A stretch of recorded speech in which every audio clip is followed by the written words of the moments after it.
guess let's just begin with when you heard the news at first. I'm sure it was stunning to you. Stunning, and it was not confirmed when I first heard this morning.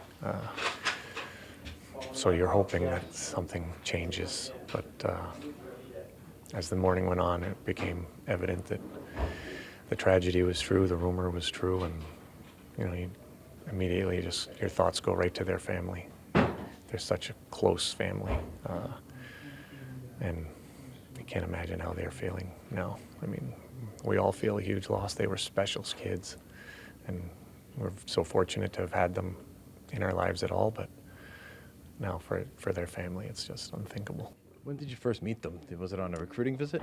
It was.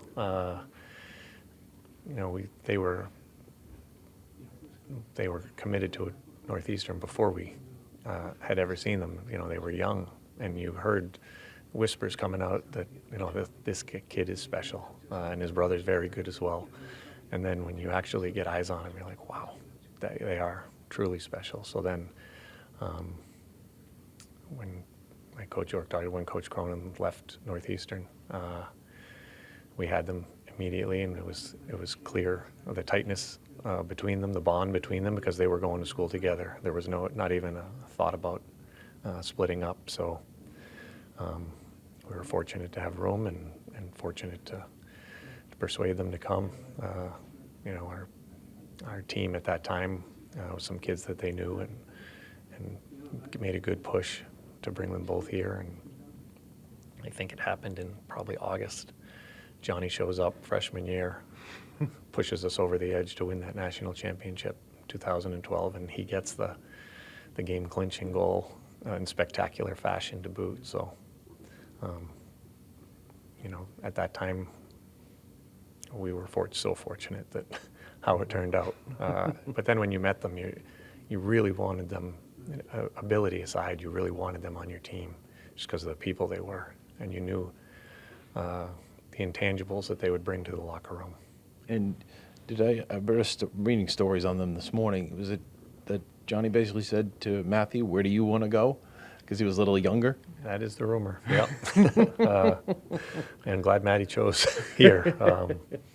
But yeah, I think, the only thing that was 100% sure is that they were going to come together, go to school together, and whether it was Matty or Johnny or both of them, we were just really lucky and blessed that they came here. And we know Matthew was successful, great hockey player. Johnny was obviously special. What's it like for you? Explain to the people out there of seeing somebody 5'8" and 140 pounds and seeing somebody 5'8" and 140 pounds on skates out on a hockey rink.